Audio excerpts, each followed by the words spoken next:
This week's episode of the Wildcard Podcast is brought to you... What are you doing?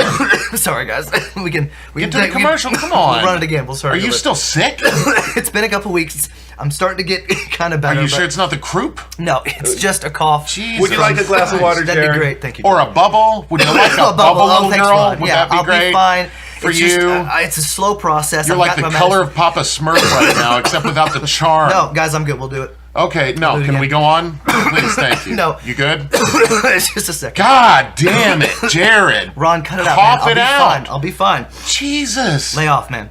Should we postpone again? Would that be okay? No, Tiny? we got this. Stop. Should we? Tiny? Thanks, You have man. frail it's probably paper because lungs? of your What's going on? smoking. Being around you for so long. Yeah, because I'm made of iron and you have a vagina. Oh, okay. That's what it is. Come We've got on, 4 of just them. do We've the show. established this. Okay. Stop pushing the bear. I'm Ron. not pushing Stop the poking bear. There's no bear. There's no poke. Oh, there's you, nothing. You want to see the bear? No, just you want to keep see the coughing. bear? Come on.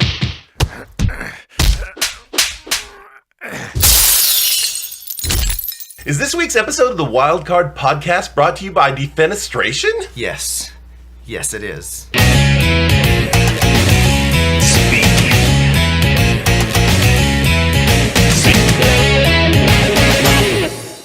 Welcome to the Wildcard Podcast. I'm your host, Jared Eaton, and my co-pilots on this journey to wherever are my good friends, Jeff Curtis. Hello. And Ron, I like it when you call me Big Papa Warbucks, Blair. Damn right. That's you, buddy. I was Warbucks. I embodied the spirit of Warbucks without all the republicanism ugliness. No, most of it. Okay, fair enough. So, any thoughts on the closing of Annie, Jeff? It's been your life for quite a while. I couldn't be prouder of the show. I mean, of course, I spent most performances watching everything going on, thinking, well, I should have blocked that better. I could have done that better. Always. It never ends. What Never was I ends. thinking there? But overall, I can be prouder of the show. And we added confetti cannons to the That was final badass. performance, and That was amazing. we blew the roof off. Not literally, figuratively, but Literally. Literally blew it off. it was a great gone. way to go out for the final performance of Annie and the final performance at the Hardin County Playhouse at the Plum Alley. Yep. It was beautiful. It was a great production. And that's why what I kind of wanted to talk about today, for our favorites question, and was something that's near and dear to all of our hearts, is that Hardin County Playhouse and our favorite memories, or our favorite times, favorite shows, favorite experiences there. Yeah. Now, Ron, you've been there the longest, right? I've been with the organization since 1989. So yeah, that's safe to say I was 2. Yeah. I was at the building, that particular building. I came in 2007 and started doing shows regularly around 2009, but really show after show in 2011 until yesterday. Yeah. So yeah. What were some highlights for you? Oh shit. I think the entirety of One Flew Over the Cuckoo's Nest. Wish I could have been a part of that one. Yeah. Is that's one that still they talk about, 7-8 years later, about what an amazing show it was. My getting to play Tevye on that stage, the amount of bucket list roles that I've marked off with Fagin and Tevye and now Daddy Warbucks and the Turnblad. Shit, every one of them were amazing. I'm not bummed. I'm not bummed that we have to leave. Yeah, well, I didn't want this to be a goodbye to Hardin County Playhouse as much as memories of that space. And even though the time there is over with, that doesn't mean it's bad. No, I've through this whole thing, I've said that it's the same organization. It's the people and not the building. Claire has hijacked that now. Yeah. You're welcome, Claire. But it's true. We're not a building. No. The Plum Alley is the building, but as an organization, we'll be out there sooner than most people think. Yeah. Aaron Taylor and I just went up Saturday night and saw Acting Against Cancer's performance of Carrie. Yeah. And it was done at a warehouse art gallery. They have moved around quite often, and they've really thrived doing that. Right. It's not even their place. Like, they don't rehearse there. Yeah. It's just a place, but it was an incredible show. And I think we can kind of live in that spirit of finding a place that could be ours. Yeah, we can we can exist over the next few years. Maybe not with a regular address, but we'll be fine. We'll be okay. And I still plan on bringing awesome entertainment to people over the next few years. Well, the Wildcard Podcast is certainly And the Wildcard Absolutely. Podcast, yeah. Well, for me, it's kind of, I came to Elizabethtown because of theater here. Yeah. I was working and teaching in Meade County. I had a student who was in a show at the PAC.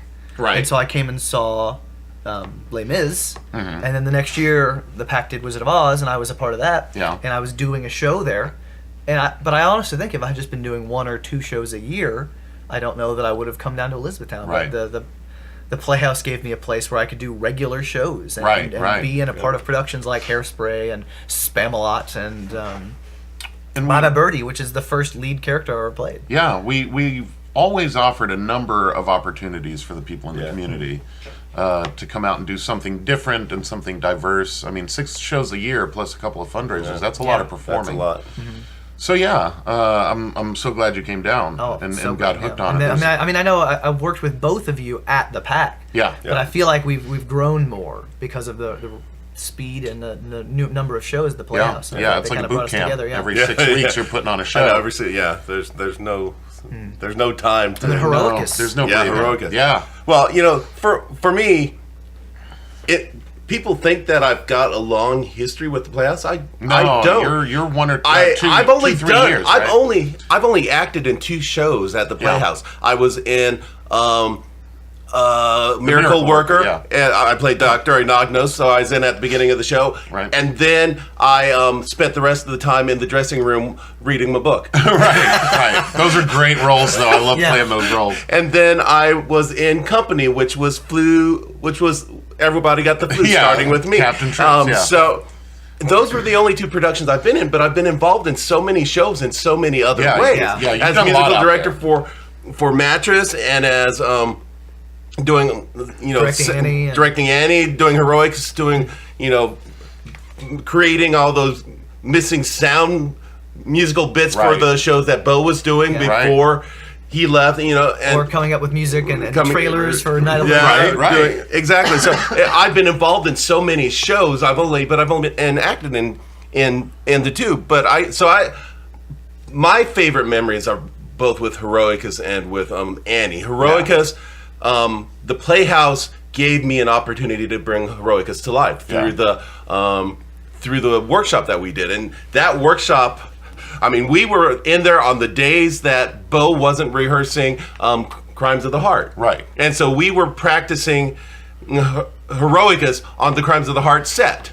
Which so we were having sword fights in the middle of the kitchen. And as one does. As one does. Always does, yeah. And, building our set at the last minute after when that show was finally over, Bo was going to direct it, and it ended up you and me being directing it because Bo had to drop out a couple days before we started rehearsal, and that was and we discussed it at Cheddar's, right? Yeah, as we were starting this, exactly. And so it was this intense.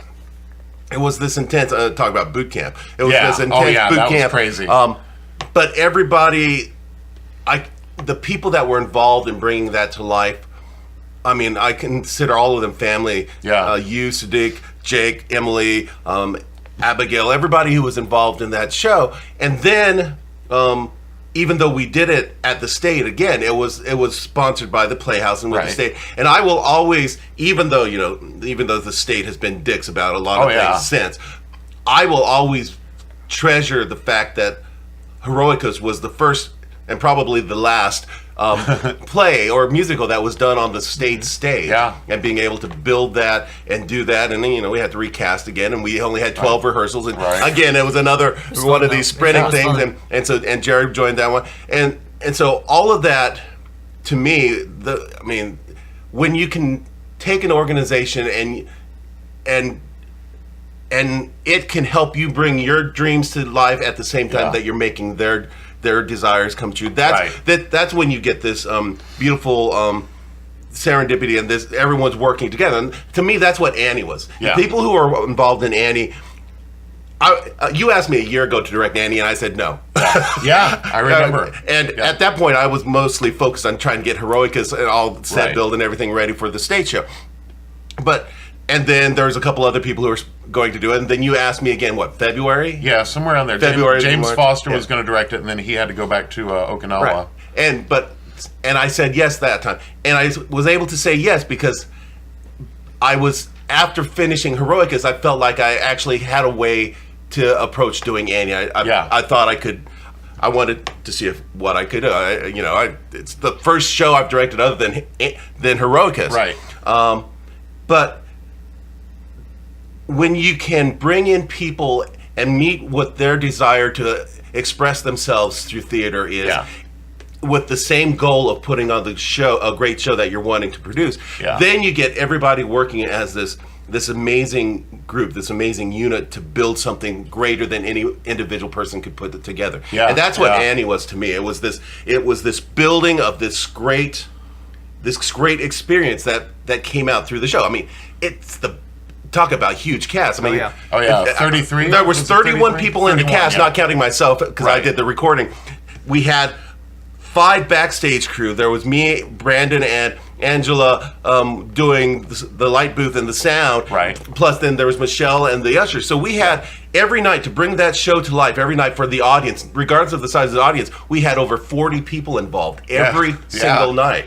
But it was amazing how much teamwork went into that whole production.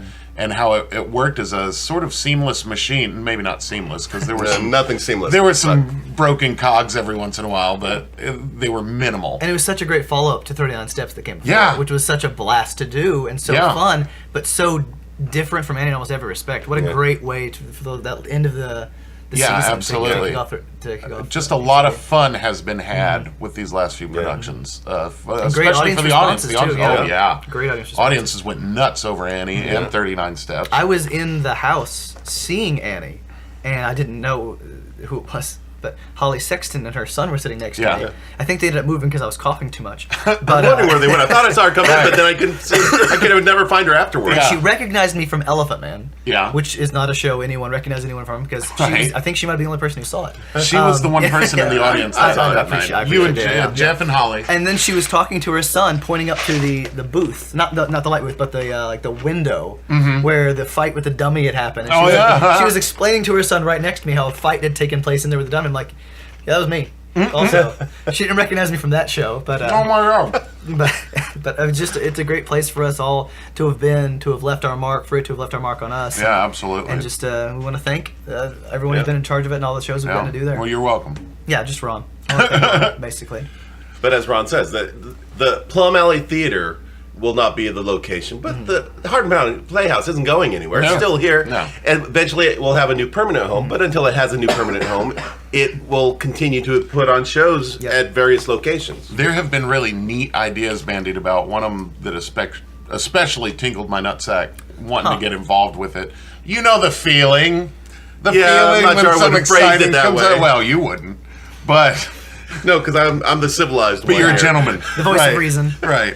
I can't give away details right now, obviously, but the productions that I would like to be involved in next year. He's drawing a picture. It's a jungle treehouse. There's some fireworks. I don't know why the ostrich is in that pool of Jello, but I'm down. But that's what's going to happen. I'm down. Right there at the Brown Pusey house. Oh, I've given too much away. So, see what happens. As we transition into the more normal portions of the podcast, as normal as this podcast gets. You realize you never asked me what this podcast is about. That's why I said as normal as this podcast gets. Ron, please tell everyone what the Wildcard Podcast is all about. The Wildcard Podcast, it's about having the blues, drinking some booze, wearing some shoes, sniffing some glues, winning to lose, Lautrec. Thank you. All right, that's okay. Ron's beat poetry. That was my beat poetry right there. All right. Was that an original composition, or is you reading this off the internet? No, I actually wrote that about 15 minutes ago. Track where that's coming from. I wanted to mention two things before we begin. Okay. Today is Paul McCartney's birthday. Yeah, happy birthday, So happy Paul. birthday, Sir Paul. What is he, like 80? Yeah, he's up there. I don't think he's 80 yet. I think he's in the upper 70s. Born in like 39, 40, wasn't he? Oh, that'd make him in the 70s, wouldn't it? Yeah. No. Well, no. My parents were born in 42. Okay. They're 75, 76. And also, I just looked on Facebook. Is this a concern? For me? That a giant horror plant that causes third-degree burns has been discovered in more than one state now. I'm not concerned. But it's a horror plant that causes third-degree burns. It's Horror like 6 feet tall, and apparently it gives you burns. Chemical burns, I'm sure. Chemical burns, yeah. Yeah, there are a lot of plants that do that. Should I be afraid? You probably should be. Most people. You're probably the only person who'd go up to it and play with it because it's I'm not going to play with that thing. It's scary. It could You love it. open its mouth. I do love it. I love the thought of it. It has but a mouth. scares me. It says it has a mouth. It has a mouth. Well, the picture looked like a mouth. Plants It don't looked exactly like- have mouths. Well, this one did. It was a though. horror plant. Oh, okay. Yeah. There we go. Horror now there plants was have something mouths. called called a terror bird. A terror that bird? used to live on the planet, and they were about 6 to 8 feet tall. Yeah. Ooh. And the way in which they killed their prey, we believe, Yeah. was by grabbing them with their beak, slamming them into the ground to break their necks. Yeah. Think like crocodile death roll. Well, that's what I'm thinking. But like ostrich, and the thing is, they would do it with like small horses. That's their prey. Oh my God. Picking them up, slamming them into the ground to break their necks, and then Could these birds fly? No. I didn't think. That's 6 best. or 8 feet tall birds. Are Yeah. Yeah. That's a horrifying Heavy. thought, though, terror, isn't it? terror bird. The terror bird. Fascinating. All right, a real guys. thing. I wonder what happened to them. They died. Yeah, They got hunted by the Neanderthals. bison. extinction's what happened. Yeah, the bison That's extincted not how them. that worked. I'm pretty global sure. warming. All right, so there was a war between the buffalo and the ostriches. as we are talking about terrible things in science, Yes. things that don't make sense about science, as you were talking, we're getting into the report now, Great. and great. this is my report this week, Yeah. and it's one that I actually heard about on another podcast called Science Versus, Okay. and I heard this report, and it just affected me. It curdled your blood. All of the blood I had was gone. It chilled you to the bone. I had no blood left. It destroyed you. So I've It been sick for- devastated your so psyche. I've been sick for a month. You're now just a shadow of a human being that you once were. So as we get into it, here's my first question for you guys. Yes. A couple questions leading in. Yes, I am afraid of the horror plant. Great. Question number 2. What is the purpose of science? Purpose what? of science to You- discover how everything works. Is that it? There you go. Because And to figure out how to use it to improve humanity To improve through- humanity. So one of my, as a science teacher, one of my first days of class, I always put up these yellow pieces of paper and have students answer questions. Yeah. The first question is, what is science? Yes. And when I answer it, my answer is usually science is twofold. Science is our collective knowledge we've obtained about the universe. Okay. And secondarily, science is also the way in which we obtain more knowledge. The way in which we Okay. learn and the way in Okay. which, like that scientific I method. would accept both of those. I'm, Sure, I'm sure, glad I to would. hear that. But I then would. I ask a very different question, which is Yeah. why do we do science? And students always give me the same answer they think I want to hear. Is it because we have to? To learn. Oh, to learn. And I'm like, you guys don't want to learn anything. No, they're there because they have to be there. Yeah. So then I go about explaining the actual value of science, which is things like technology, Right. our phones, things like medicine, Yeah. so that you don't die of cough like I have had a cough Right. for a month now. I thought you were going to say the purpose of science is destroy religious. Oh, people. absolutely. Faith. That's exactly. Absolutely. That's why I teach biology is to Absolutely. ruin the day of all religious people. It's about identifying horror plants Yep. so that we don't go near them. Yeah. You know, there was a way that somebody found out that juniper berries were poisonous, and it was a rough day. By feeding them to someone else. It was a rough day for those people in that tribe. But things like agriculture and I always enjoy asking people. The next question I'm going to ask you is, what are some of the greatest achievements of science?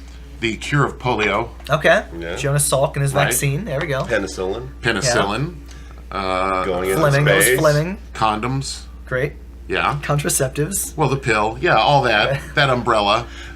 Sure, space exploration. irradiating food so it stays. Well, and that's usually the one. longer. Usually the one I give in terms of what I think the greatest achievement of science is, Right. is food preservation. Yeah. Yeah. Because if we didn't have refrigeration and chemicals that we could use to preserve food, we'd all be farmers. Yeah. or Yeah, hunter gatherers.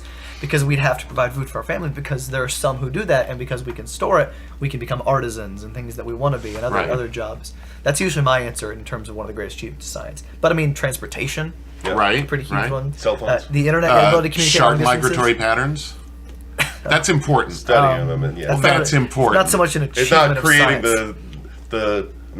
the patterns. It's Well, no, it's we study them so we know when to stay away from New Smyrna Beach. Okay. okay. So, here the is shark the attack question. capital of the world, guys. Here's the question that's most Is it? important It is. It's true. Hold on. for Do we care? today's I care. podcast topic. What? When are you going to go swimming where there's sharks going to eat you? Never. 30 Nowhere. some days. Nowhere is the 30 answer. more days. He's not- Is that the gonna beach be you're going to? No, I'm going He's about going 20 to miles Amity. south I of think that. it's Amity, right? So what you're going to It's Amity Beach. So what could happen there? Nothing, actually. The Yeah. Amity There's- Beach horror. All right. Yeah. Sure. So here's the actual question I want you to answer. Yeah. Going into this topic, what are some of the greatest missteps of science? Oh, that human experimentation like the We one did, in yeah. Peru? not Peru. We did an entire episode on human Yeah, when they experimentation. released the rabies in, I can't remember the country. We but talked about the Tuskegee experiment where they were watching stuff like people that, a couple of die steps like that. of syphilis instead of treating them. The experiments of Dr. Frankenstein went Okay. horribly wrong. Yeah. You shouldn't play God. The creation of nuclear power and bombs. Yeah, doing it towards the bomb. That's the thing. The That's the question whole is it a bitch of misstep? nuclear Yeah. power. That's the thing. Yeah, well, I've are we become safer death, destroyer of as worlds. humanity better off because we have nuclear power? Is Just because we got the nuclear bomb at the same time. But what other technological advances did nuclear power allow that were good? That were Well, okay, well, power- what other name me something. Well, I'm ignorant, so I can Jeff. talk a You know little about this. nuclear power. I can only go so Nuclear far. power is much cleaner than fossil fuels in I've terms heard of this. it doesn't produce things that destroy our atmosphere. And if but done correctly, As it's long as clean you and can safe, do right? something with the waste. that's the problem. The Well, nuclear yeah, waste there you is go. radioactive for longer than we have a containment device that will protect us from it. Exactly. So there are problems with nuclear power as well. It's not perfect. Today, we're looking at a time when science got it wrong. Really wrong. Oh. And the terrible consequences that came from it. Oh, great. It was a time when one of the worst ideas in science Ooh. got a big push from a bad study, and intellectuals of the day lapped it up. Our story begins when a little girl called Emma Wolverton was dropped off at the Vineland Training School in New Jersey in the late 1890s when she was only 8 years old. New Smyrna Beach, number 6 in the shark attack capitals. Yeah, What the is your world. source? The Weather Channel, weather.com. Okay. Yeah. Okay. Yeah, Florida's New almost- Smyrna Beach, while beautiful, also has a scary reputation with a recorded Reputation? Okay. 238 attacks. The beach, which is part of Lucia County, is also known as the shark attack capital of the world. Well, I maybe told you. people should stay out of the freaking But water it's only there. number Go to a 6 on different their beach. list. Well, they shouldn't go to Cocoa Beach. It's only number 6 on their list. Well, that's out of millions of cities Cities. on the coast. Cities with their scissors. Yeah. Coastal cities.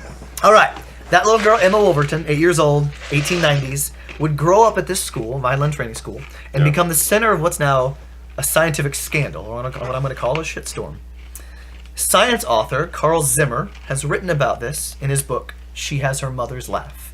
And a lot of what I'm reporting today has come from his research. Okay.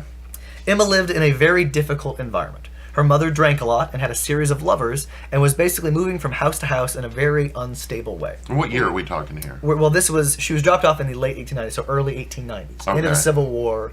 that Okay, kind of this time. is in what location again? What- This is New Jersey. New Jersey, okay. Yeah. So basically, Miss Hannigan and Annie. Yeah, that's pretty much what we're talking about. It's only 30 years later that Annie happens, but it's the same kind of industrial era kind of awfulness. Okay, so we can think of it as Annie. There we go. Well, You can think of her as Annie. Annie if you was like. advanced. We'll see when we get to our twist here. And then Emma's mom found a new boyfriend who agreed to marry her if, Oh, wow. the evidence suggests, she just got rid of her other children What? somehow. All but Emma? No, like her children, not his.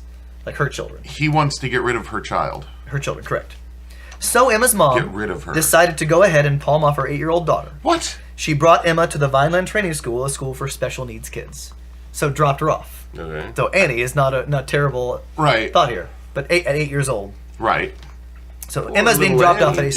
Yeah. That's horrible. special needs school. It's not clear why Emma's mother chose this school.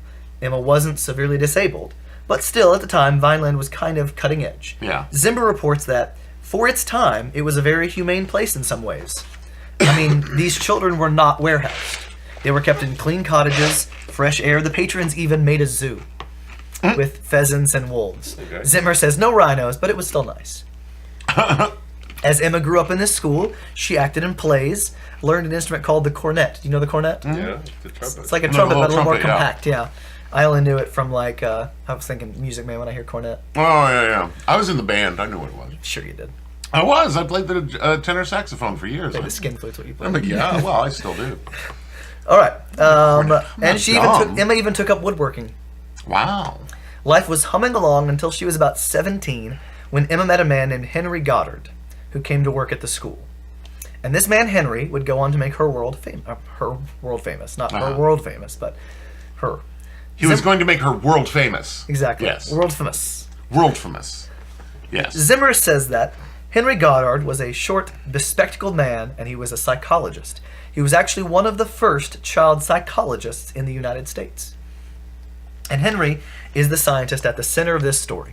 Okay. He came to Emma's school because he had a very particular research interest: intelligence. Why some people are smarter than others. Yeah. Okay. That's what he wants to know. Okay. Henry thought this special school at Vineland was the perfect place to study intelligence because the kids there were thought of as feeble-minded. Right. That was the medical terminology of the day, and it included kids that one might politely refer to as dim. Okay. And some, even like names of the school include the word feeble-minded in the name of the school. Okay. Yeah. I see. Isn't that nice? Okay. He felt it was almost like a laboratory, because these feeble-minded children were there developing more slowly or not developing at all. If he could understand this, he would discover some of the fundamental rules for how all children learned. Uh-huh. So Henry tries to figure out what made these feeble-minded kids so unintelligent. His first step was to measure how feeble-minded they were. And he did so how? He wanted to measure their intelligence with a number, in the same way you'd measure someone's height with a tape measure. So Henry used this test, one of the very first IQ tests, on Emma and the other kids. In it, there were questions like, count backwards from 20. Use the words money, river, and Philadelphia in a sentence. If I have 5 cents in one pocket and 5 in another, how much money do I have? And then he would categorize the children by intelligence using a scale. A weight scale? No.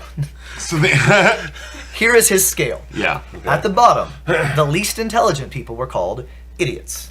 Yeah. Did he coin that term? I'm actually was not used before I'm him? familiar with these terms. Yeah. Yeah. So idiot, Did was a you term that was learn used this at the stuff time. during the. When I was working in the field of mental retardation for 14 years, yeah. Yeah. Idiot was Yeah. a term used at the time. Further up, slightly more intelligent, were imbeciles. Yeah. And finally, a category Henry himself had just invented: morons. Morons, yeah. That's rough. Yes. That's harsh. So tell me why these people would have low self-esteem. Right. This is a quote from Goddard's research. Everybody knows. So this is Henry Goddard himself. Right. Gosh, it's hard to read. I've looked through a lot of his writings. Yeah. Man, it's tough to read. Everybody knows how deplorable is imbecility. Few realize the dangers to society of a higher grade of mental defective, sometimes called feeble-minded in a specific sense, but for which we propose the name moron. Greek for moron equals fool. Jesus Christ, couldn't you have found a better name? One who is Like, there deficient. were better words to use. One who is deficient in intellect. One who is deficient in judgment or sense. A silly or stupid person. One who manifests either habitual or occasional lack of discernment or common sense. Talk about categorizing people as, not worthy of being thought of as human Yeah. beings. Well, Even his his whole method- highest scale was moron. It's everything he did was objective, and it didn't dig any deeper into humanity. It was this Just holy came up with surface sort new of labels thing. It was horrible. to describe people, categorize to categorize people As as less less than. than, Right. human. What a prick. So Zimmer, so we're going to be going back and forth between a lot of scientists. Zimmer was the one who wrote the book. Goddard was the one who was doing this deplorable research. Okay. Zimmer says you had children who were below average, but were not quite as bad as low scoring as the children called idiots or imbeciles. In Henry's mind, imbeciles and idiots were obviously stupid, but morons, though they were a bit dumb, could pass as normal. So this is again from Henry Goddard's published research. Right. If it is discovered that they cannot learn, that they are thought of as dull or slow, but not as actually defective and incapable of learning, so strong is their resemblance to the normal person that although they are well understood by those who have studied them and have dealt with them in institutions, yet there are many people, even today, who refuse to admit they cannot be trained to function like normal people.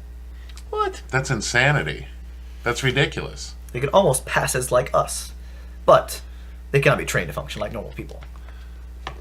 All right. Okay. And we know by today's standards, this is Untrue. incredibly offensive as well. It's Yeah, incredible. true, It's yeah. untrue and it's offensive. Yeah. But and- 100 years ago, this is coming from a child psychologist, Right. clinical psychologist, and this was science. Yeah. And guess who Was hit? it? No, absolutely not. But we'll get to it being thought of as the science of the Right. day. And guess who Henry put in that category of moron? Irma. Emma Wolverton. Emma. Yeah.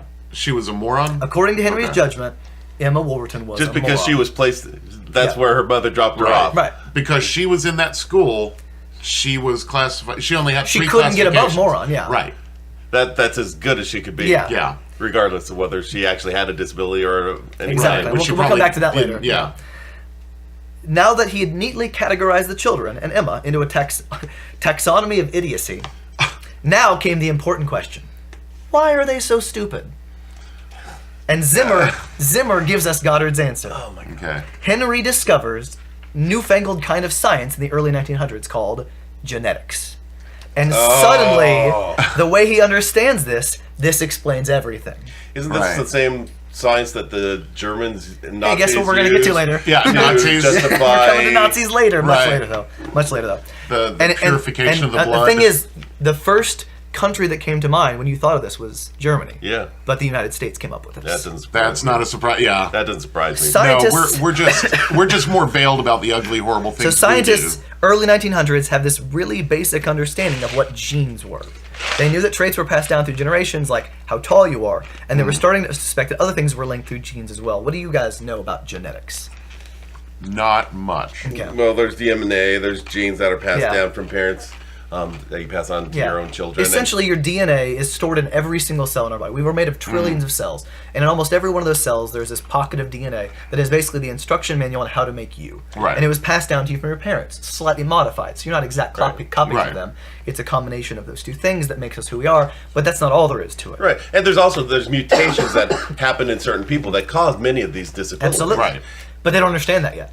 All they know is there are genes that make us who we are that are passed down from our parents. So back to the story. Uh-huh. Zimmer says, not Goddard, Zimmer, the author of the story. Yeah. Why would it be that a father who's a horse thief would have a son who had trouble learning how to count? Somehow they knew they were connected under this name of feeble-mindedness, but they had no explanation of why. The father is a horse thief and his son can't count? Yeah. Why would that be connected in any way? Well, in some people's mind, it might be because obviously the father was a degenerate. Right. Because he's a criminal. So obviously his son's going to be a degenerate too. That doesn't mean that the Alternative his son's going to have a explanation. genetic disability. No, Well, that's the correlation these savages would have had. Alternative at the time. explanation is because the father was a horse thief, they probably didn't have a great home environment. Right. So the son didn't have an opportunity to. Right. That's an alternative explanation, but they didn't see that. This was Henry's theory. That there was a gene for feeble-mindedness that was carried on from one generation to the next. And he decides that he's going to use the kids at Vineland to make his case. Uh-oh. He figured, I just that's need to go scary, out and do isn't some research, and then I can prove to you that feeble-mindedness is genetic. You inherit it the way you might inherit eye color. That line of thinking really would lead to we're going to need to trim the We've trees got of quite a ways here. before we get to that, but you are seeing where we're going. I mean, it's true that if you have very smart parents, the children are likely to Have a better chance. Right. of being smart, but that doesn't mean they will. But it also means that No. their parents are going to work harder to try to Exactly. educate their kids. Right. Yeah. Not all of it's genetic, but No. but you need to understand at the time, this is a new science that's explaining why we are Right. the way we are. And so Henry is at the forefront of this genetic research, and he did an experiment to try to show that. He ends up zeroing in on Emma as the key to his theory.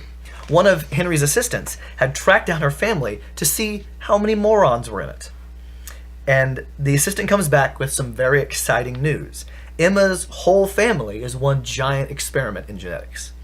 Here's what the assistant found. Yeah.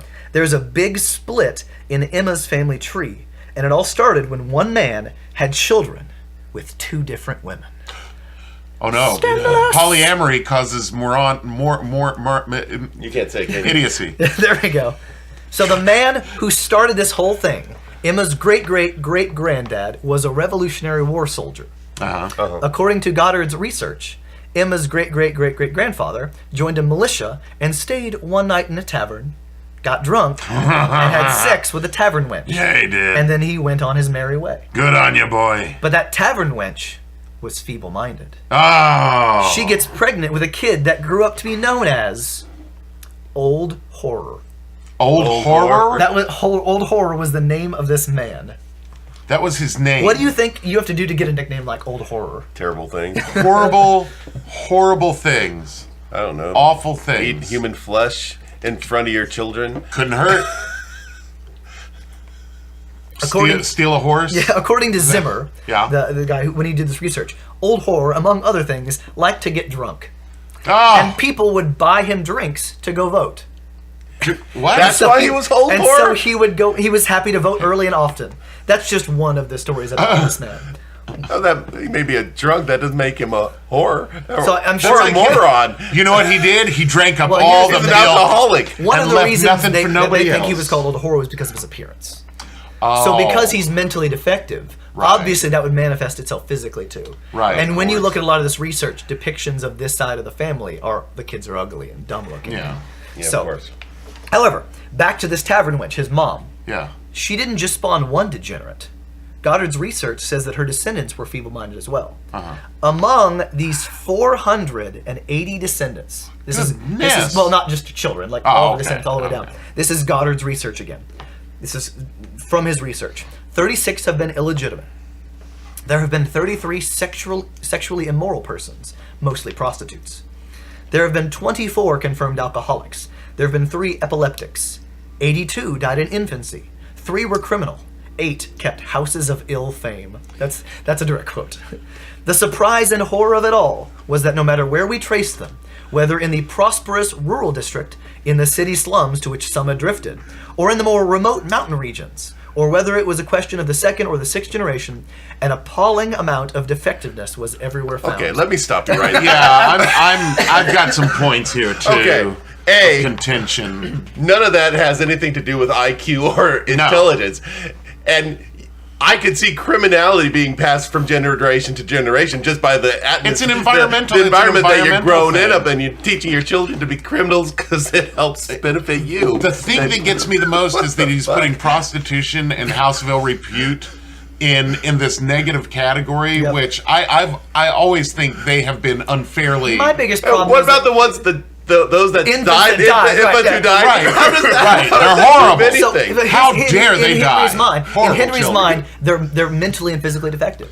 So Right, obviously and the that's fact why that they so many die. are dying young is because Right. they're bad genes. It's or bad genes. maybe it's bad nutrition. Yeah. Yeah, that could be it Obviously. too. Well, Bad or parenting, fetal yeah. alcohol syndrome. Yeah. Right. But this right. isn't, they don't know this at the time.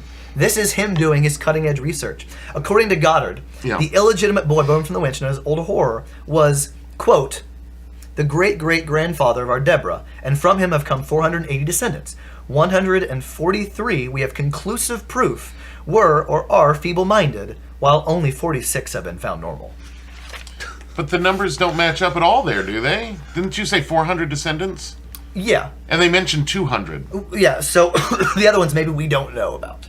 But we What don't the know, hell? we What don't kind know. of science is that where we don't know about Well, them? we're going to come back to how bad this science was later. 50% is unknown, but we're going to make judgments? You understand, that's not the end of the story. Later on, we're going to find out how bad this science Right, is. Yes. right. It gets Yes. worse? Good Lord. Because My God. that's not the end of the story. There's another branch of this family tree. Okay. After the war, the Revolutionary soldier left the tavern wench behind and married a woman. Yeah. Like he leaves this wench after one night and Yeah. actually marries a woman. The right kind of woman. Of course. Oh, yeah. He goes off and has an upstanding life. He marries a woman of good Quaker stock. That's the way it's described. Are you sure it's not a stocky Quaker woman? That's the way it's described. They have lots of kids who have kids of their own. They're all upstanding citizens and people of prominence, and so on and so Of course, they're Quakers. Right, they have to be or they go to hell. That's the On the good religion. side of the family, there were all kinds of successful people: doctor, lawyers, judges, and they married into the best families in their state, including a family where someone signed the Declaration of Independence. Oh, my God. Hey. Well, So that's one classy. man, 2 different women. One has good genes, Right. Quaker. One has bad genes, and you see how different their kids are. One, Therefore, one had genetics is different. everything. One environment, Quaker. Right. One had a bar. bar witch. A bar, yeah. Well, and he doesn't even point out that. And the then she had to father raise was her the child. father. Right, Right. So half right. the genetics are his. And the woman who she was a single mother having to raise her child. Right. But you see the significance of the findings in Henry's eyes. Well, I see How the this would be misogyny in proof Henry's eyes. The proof positive to him that genetics are everything. Well, sure, if you want to go down that path and stay unmoving and Yeah. keep a closed mind that this is the way it is and it can't change. So here's Zimmer's quote again, Yeah. the author. So to Henry, this is proof positive that he was right, that feeble-mindedness is totally genetic. If you just happen to inherit this feeble-mindedness gene, then forget it, you're done for. And Emma Wolverton was just the latest in a long line of feeble-minded people. God, that's harsh. Did I tell you were going to have a hard time with this one, Jeff? You warned me. I did warn you. All right. Henry realized... I was expecting something more horrible. Like shark attacks. Than like shark attacks Yeah. or, Oh, no, this is much worse. Wolfmen eating their... Or the giant squid, Architeuthis dukes. Right, or some horror plant out in the desert. The horror plant, which Now, is this is the horrifying. horror of the human mind. I didn't realize we'd be talking about people just being jackass stupid and inflicting that on humanity. Oh, here we go. Here's Under where, the guise of here's where science. it gets fun. Yeah. Henry realized that his findings were groundbreaking. Feeble-mindedness really was passed down from generation to generation. All these morons were having babies. And here's how Goddard saw the problem. It was only going to go up and up and up. And something had to be done to stop this rising tide there of you go. feeble-mindedness. Now we're talking genocidal. Or the whole country was Yeah. done for. He needed a way to get the And word out this quickly. is how white supremacists are created. So, well, these are both sides of our family were white.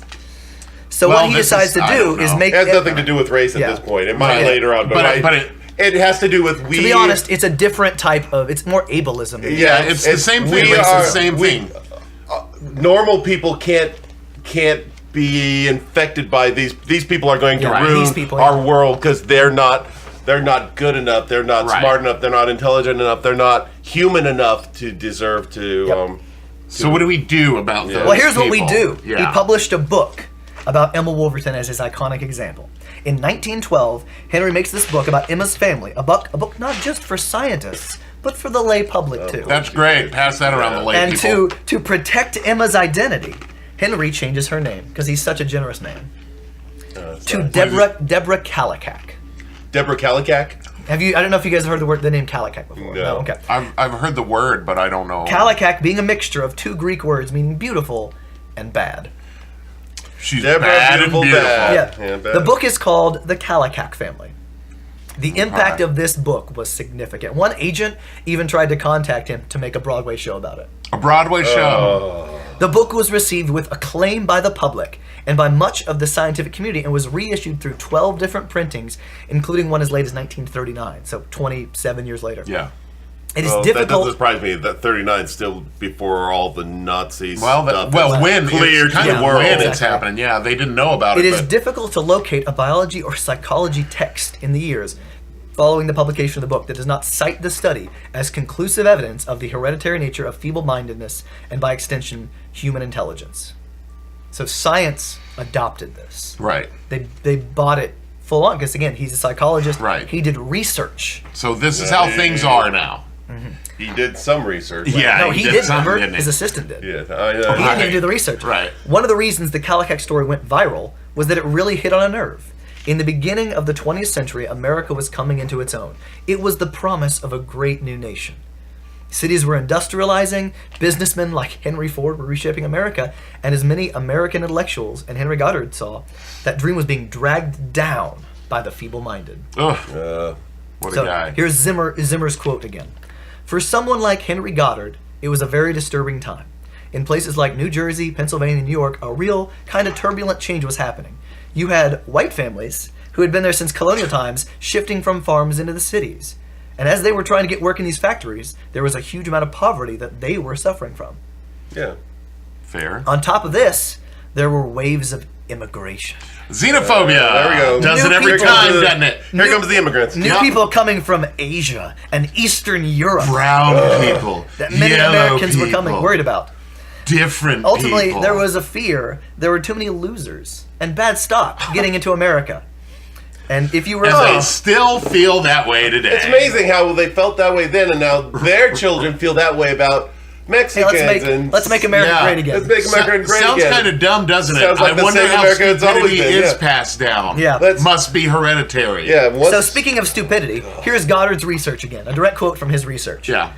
As early as 1888, a report to the annual conference of superintendents of institutions for the feeble-minded warned of a sewage of vice and crime and physical weakness immigrating from Europe and nameless abominations coming from Asia. Of course, they're nameless because they aren't Yeah. real. Unless Right. immigration were restricted, the report continued, the American people could not build prisons and institutional facilities fast enough to meet the need.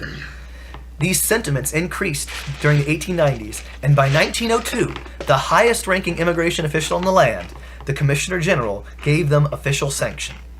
He stated in his annual report for the year that the new immigrants included a large number of undesirables who settled in cities because they were neither physically nor mentally fitted to go to those underdeveloped parts of our country and do as the early settlers from Northern Europe did. All right, let me stop you again. That's good. Okay. Crime rate, because they're from a different country, Yep, they're bringing crime. Did anyone stop to think, okay, well, let's actually study whether there's more crime in these countries that they're coming from, and perhaps find that there's more crime in this country than any of those countries? I don't They're not the ones bringing. It's not the immigrants bringing the crime. It's the people who are already here. The immigrants, especially illegal immigrants, are less likely to commit crimes because they don't want to be. They believe in the American dream. Right. They believe in the American dream, and they don't want to be caught.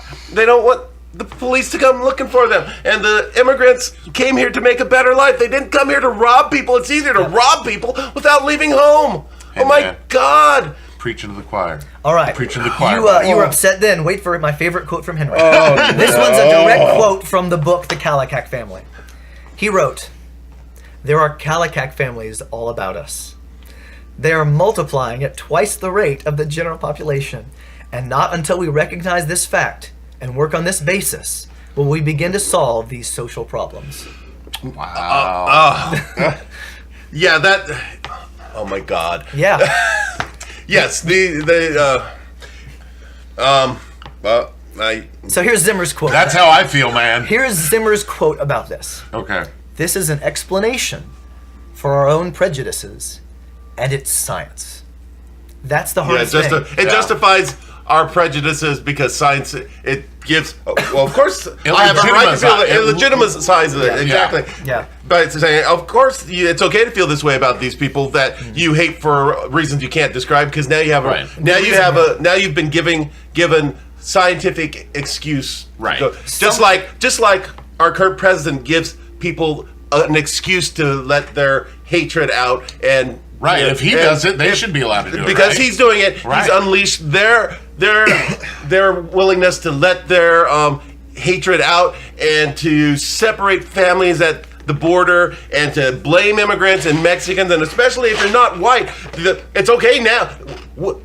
Trump would be happy to have Eastern Europeans come into this country. They're white. Two of his 3 wives were Eastern European. Yeah.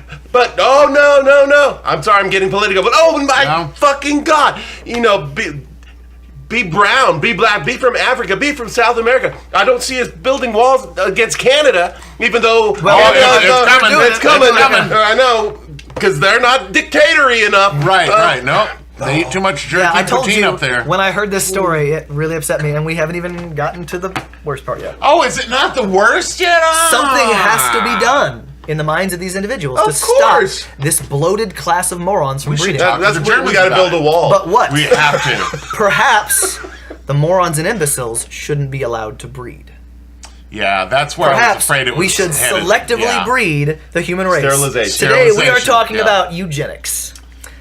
The idea of eugenics had been bubbling around for years before the Kallikak story. And who gets to decide who gets to breed or not? We'll get the people who think they're better than everybody else. Right, the xenophobes. Yep. So in fact, Charles Darwin's half-cousin came up with eugenics about 30 years before. But by 1912, it had become really popular. Many highly respected individuals, intellectuals, men of science were mad for it. Oh. Many of the leading universities had very prominent, outspoken eugenicists. Among their ranks, David Jordan, president of Stanford University, ardent eugenicist. Henry Osborn, president of the American Museum of Natural History, full-out eugenicist. One can't say this was just like some little perverse idea. It was mainstream.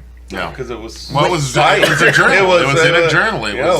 When you go through the list of notable eugenicists, it reads like a who's who of the early 1900s. Yeah. Alexander Graham Bell patented the first telephone. For white people. Margaret Sanger, who led people. the fight for birth control, eugenicist. Even Helen Keller, who was blind and deaf was a eugenicist. And I was reading some of the things that she had written. Basically that, you'd think she would be outspoken is not the right word. Right. You know what I mean? About, because it'd sound funny. Right. In terms of, people with disabilities and, advocating for them. But she was talking about how people who weren't as intelligent as she was, because she was very intelligent. Yeah. Right. She was handicapped, but physically not mentally. Right. So she was advocating against people who were mentally handicapped. You'd think she would You'd know think better. she'd have some empathy. You'd think she'd talk to somebody about it. Right. So, eugenicists cited Goddard's study to justify their hereditarian stance as early as 1911, a year before the book even appeared in print. Deborah Kallikak became the poster child for societal fears, the flames of which were fanned by a select group of well-educated, upper-class, white Americans, joined by an aspiring professional middle class, and marching under the banner of the new sciences of genetics and heredity. The name Kallikak would become part of the vernacular, a synonym for backward, inbreeding hillbillies, and slum dwellers. Deborah was only one of many young women whose primary sin had been to be destitute, poorly educated, and attractive, at a time when society viewed this combination as a deadly cocktail, leading to, as then President Theodore Roosevelt proclaimed, the threat of race suicide. Race suicide.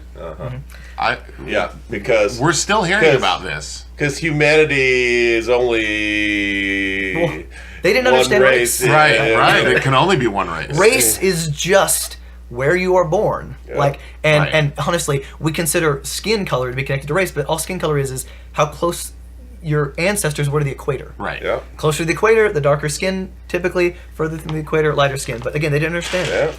And all this popular support to stop the morons from breeding, this wasn't just talk amongst intellectuals. It led to real laws, where so-called morons were actually sterilized by the state. And that meant, for men, vasectomies, and for women, tying or cutting fallopian tubes. And while some of these laws kicked in before the Kallikak Family was published, after the book came out, more and more states started passing laws to make sure some morons couldn't have babies. Governor Hanley approved the first eugenics law on March 9th, 1907, which made sterilization mandatory for criminals, idiots, rapists, and imbeciles in state custody. This was from the laws of Indiana, 1907. Well, I don't know that I'm opposed to the rapist being invaded. Yeah, it's not down today. I there. couldn't care. You can but sterilize the rapists. That's fine with me. But the criminals, okay. But when you define an idiot and then decide that they, well, and this what I just read to you was from. This broke my heart that the first state to adopt this was Indiana. And I was looking, and there were many who opposed it, with even powerful figures within the state of Indiana. But this was the rule. Now, it wasn't always enforced. But this was a law.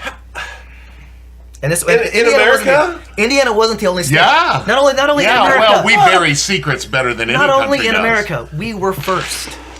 Well, yeah, in America?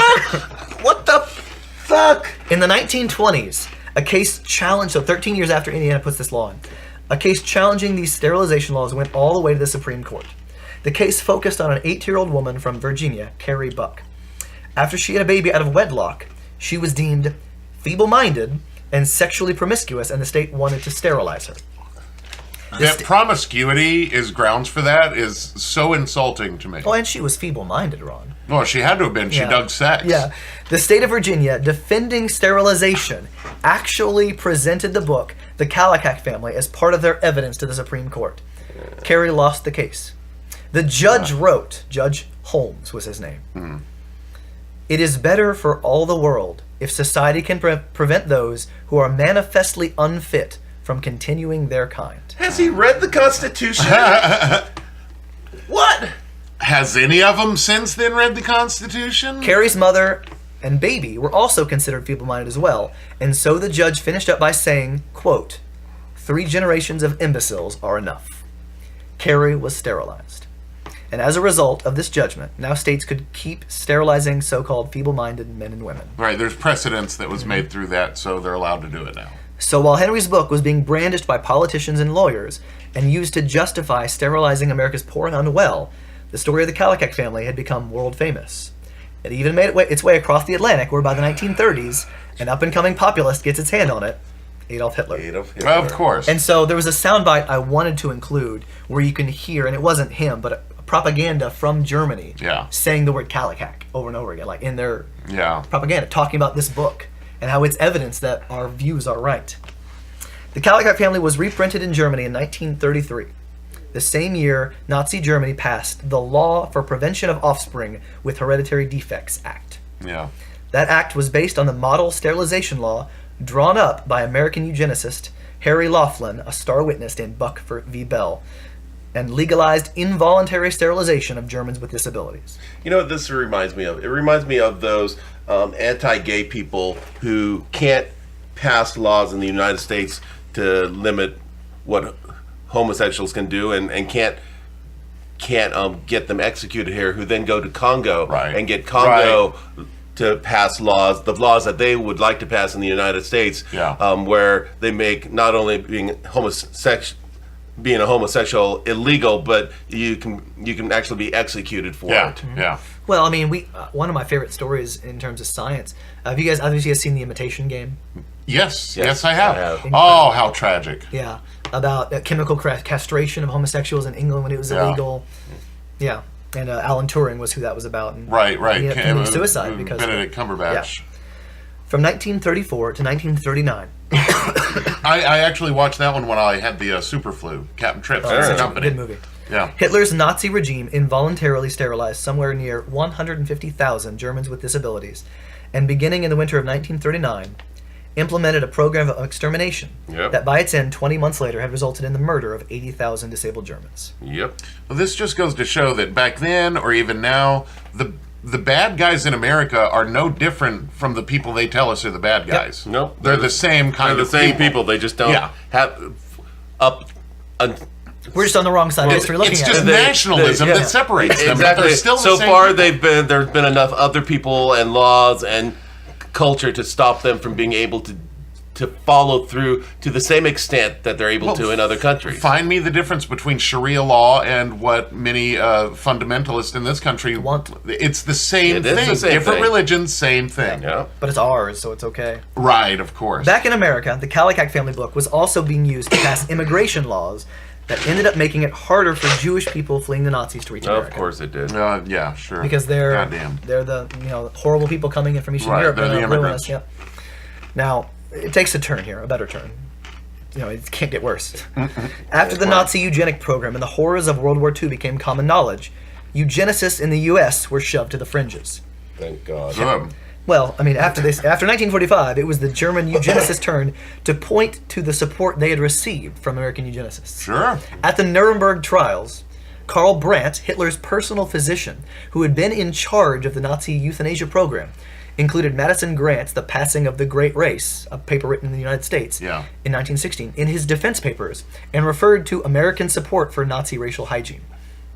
In an effort to defend his prominent role during the Third Reich, he presented America as the original home of eugenics. It's true. He also linked eugenics with the Nazis' euthanasia program and genocide.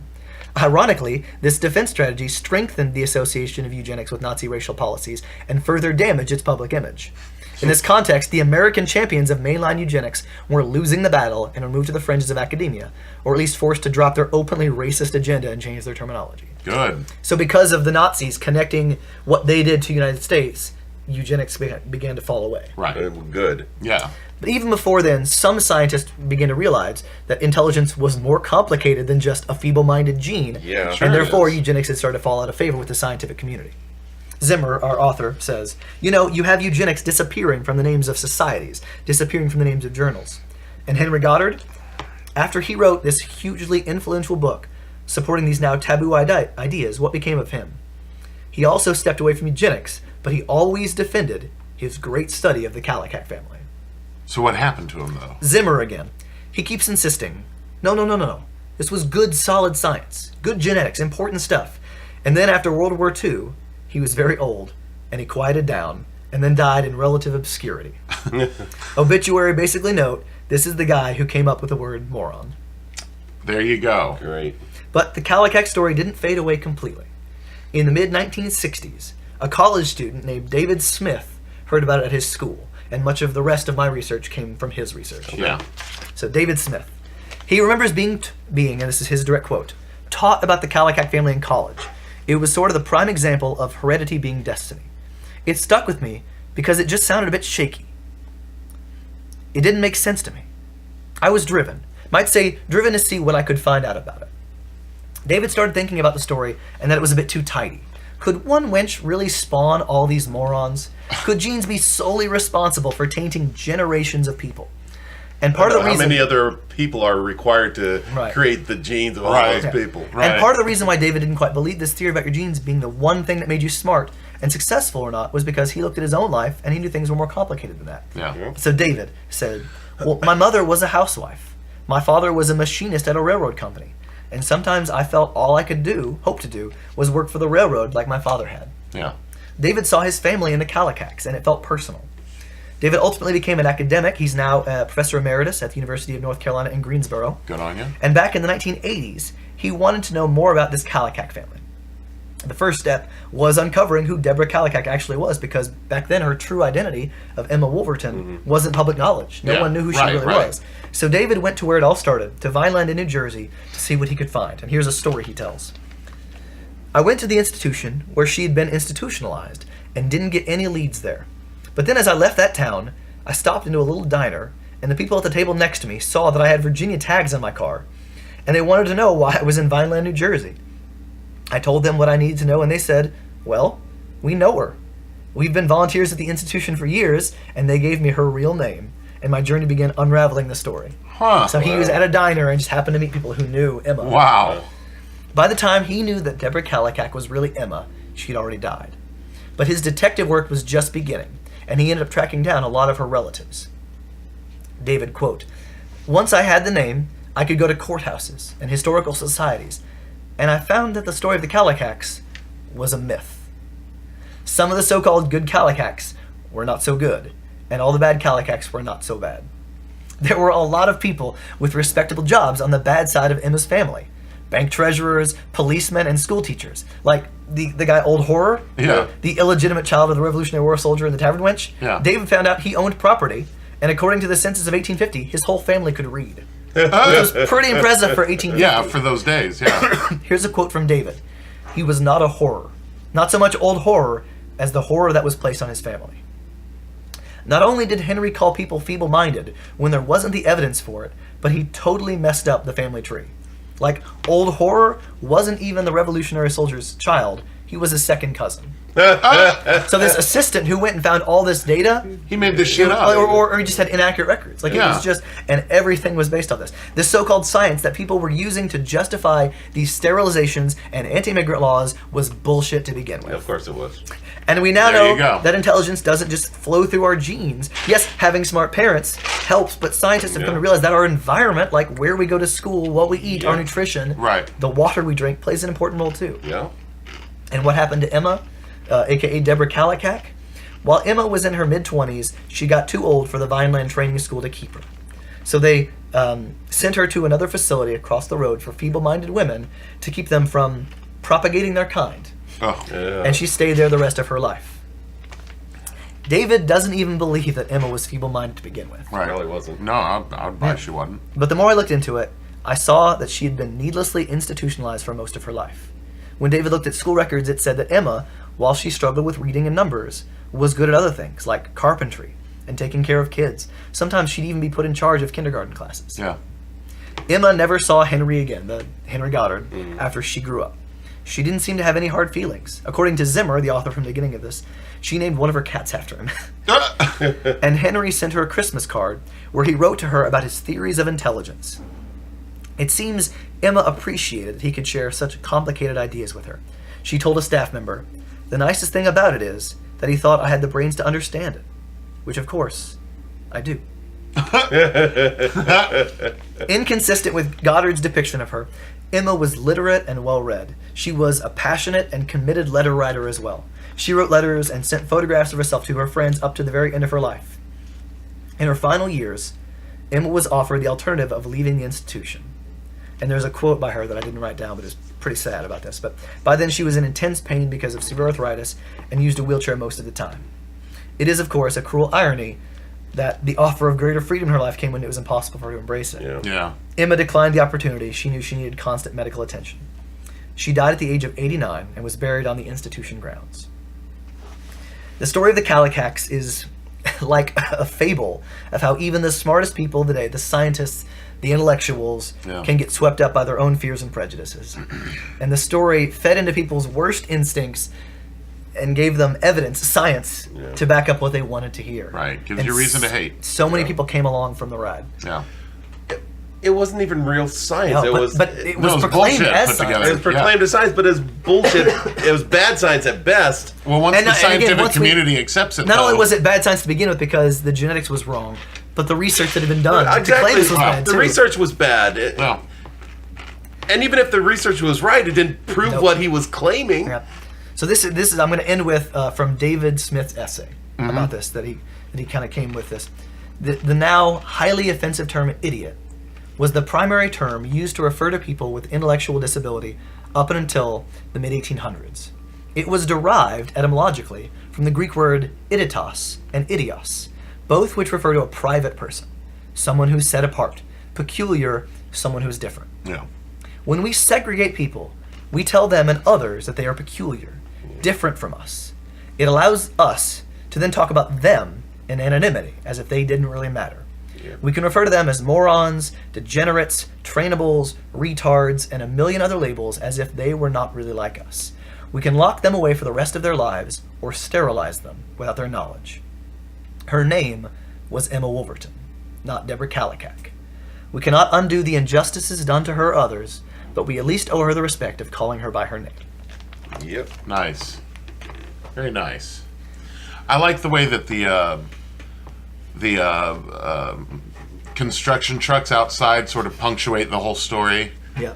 With somebody's been backing up for 20 minutes now. Jeff's street is being demolished. Yeah, Removed. it's a war zone out there. And the funny thing is, when Jared and I pulled up, Jeff's house was the only house that was completely Yeah. affected by this. My- Completely blocked off Because they're at in the my time yard that we pulled digging, up. yes. Yeah, they had already destroyed everybody else's yard completely. The guy next to you, They started. His was the first yard to go. Now they're working their way down the Yeah. other direction. yeah, I mean half of his yard is gone. It's driven over and dug up, and it's in bad shape now. Yeah. Well, it'll make mowing the lawn easier. There you go. That's true. So when I heard this story, it just punched me in the face. Well, I'm sure it would. That's Because a horrible... again, I'm a scientist. Right. I'm a science teacher, not a scientist. But still, like, this is my world they're using to justify their Yeah. hate. And you still see it today. And Well, yeah, you we see it haven't today. learned from anything. And again, one of the biggest things for me was we look at Germany and their eugenics and be like, I can't believe they did that. Right. But the entire concept of their justification came from us. Yeah. And what many intellectuals and scientists were advocating for. Yeah. It's no surprise. Just evil is evil. Yep. Well, Evil is evil no matter where And it's so Well, much there's of evil- anti-immigration is still present in today's culture. Yeah, we have xenophobia. not learned from our mistakes. Well, here's the thing. There's people who are deliberately evil, who have an evil agenda, and then there's people who don't know better and who Get can swept get up by swept up in it because of their own emotional needs.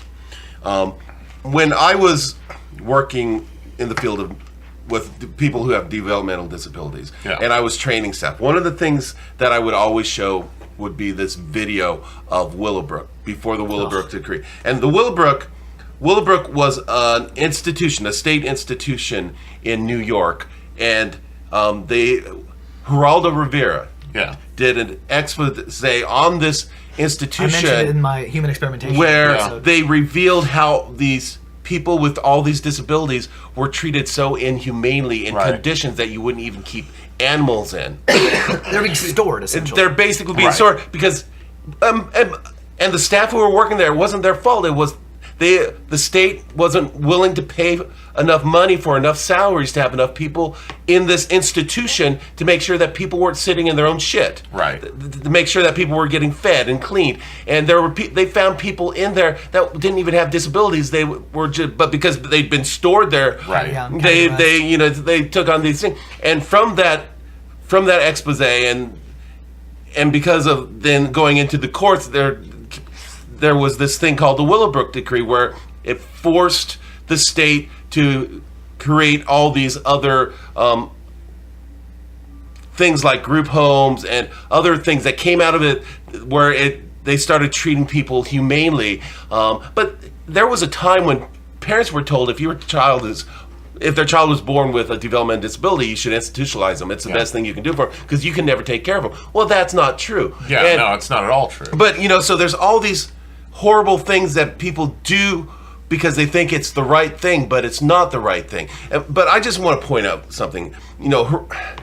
I don't get who Geraldo Rivera is now and what he's and the positions that he's taken and who's he's become on Fox News, because the person that he was when he blew the lid off of Willowbrook is not the same person that he's become with Fox News and the whole anti-immigrant. Yeah, it seems very different now. And this whole authoritarian state thing that he seems to be on board with and justifying. I don't know who that person is, and I don't know how he got there from what we were talking about, except from Willowbrook. But I used to admire what he did and all the lives that were better because of what he used to stand for and what he did. And I don't admire him anymore. I don't understand what he's doing. I don't understand. And just as we begin to wrap this up, it's just, what can we do about this? Obviously, this whole story was in the past, but just don't look at people as other. Right. People are people. Here's the whether horrifying it's thing. color of their skin, whether it's mental capabilities, whether it's where they're from. Here's the most disturbing thing about the whole thing is that all through our history, laws have had to have been passed to treat people humanely. That was not people's default position to treat people humanely. Yeah. That's true. Yeah, Well, they and had to be sometimes the forced problem is to not be that the douchebags. laws are giving people the right to treat people as other. That's the thing. Right. Look at what's going on right now. People trying to pass laws so that they have the right to not treat people humanely. Yeah. So they have the right to not treat people as equal to them, so that they can discriminate and so that they can do these horrible things to them because they don't want to have to be forced to treat everybody as if they're equal to them. See, I can't understand that type of mindset. I don't understand it. I guess I don't have Just so to, but I know closed. so many people that are like that. And It's so closed and don't confident know in their own... how they think that they're right to treat someone as less than. I think it's because they think they're better. Well, and they can't And allow themselves that I don't to be wrong. understand, because these toothless mutants that I'm talking about, where do If they they get are off wrong, thinking they're any better? If they're wrong, everything about their perceived world falls apart. Exactly. And it Well, can't. that's true, but the guy, the main one, Dr. What's his name? Goddard. Dr. Goddard, he would find most of the people with the same mindset that he fostered to be morons. Yeah. Like the people that have that kind of attitude right now. But he wouldn't. He would have. He wouldn't, because if they were a college teacher, if they were a politician, if they were a banker, and they had that thought, he would be fine with it, because They're intellectuals. He was judging people by whether or not they were an intellectual, whether or not he thought they had mental ability or were smart enough. Believe me, the people I'm talking about are not bankers or lawyers. I mean, they're the same kind of people Goddard would have vilified, but they believe the same as he does. But the people I'm talking about are, and they believe the same Yeah, crap. they're even uglier. Well, I don't know. Ugly is ugly. Yeah. Yeah. Anytime you so think let's just about go back to the old wild card standard. Don't be a dick. Don't be a dick. Don't be a dick. There's the rule. We've said it before. Don't be a dick. Our life motto here. Right. Ignacio agrees. He's nodding over there. 9 out of 10 Ignacios agree. Don't And be the a 10th dick. one just got punched in the face. Yeah, he's an asshole. Don't listen to him. So we thank you that you wild card deckheads are great people. Are not assholes. Yeah. Yeah. Just good folks. Yeah. We're glad that none of you are dicks. Yeah. Yeah. Except me. Well, but you're That's why everybody's Team Jeff or Team Jared. Because I'm an asshole. You're my kind of dick, Ron. Thank you, buddy. So as we Here's $5. Right. It's not Tuesday. Yeah, yet. as we wrap up this recording, thank you so much for tuning in. We'd love to hear your thoughts on this. And other things. And other things. And anything else. Any memories from HCP? Do we Any really want memories to? from HCP? That's a good one. A positive thing. The positive things posted on our Wildcard Facebook page. And hey, encourage other people. To not be a dick. Yeah, tell them how great they are. A moment Love of them. tears. Until next time, stay wild. Stay wild, I guess. Don't be a dick and bite the edge. Speak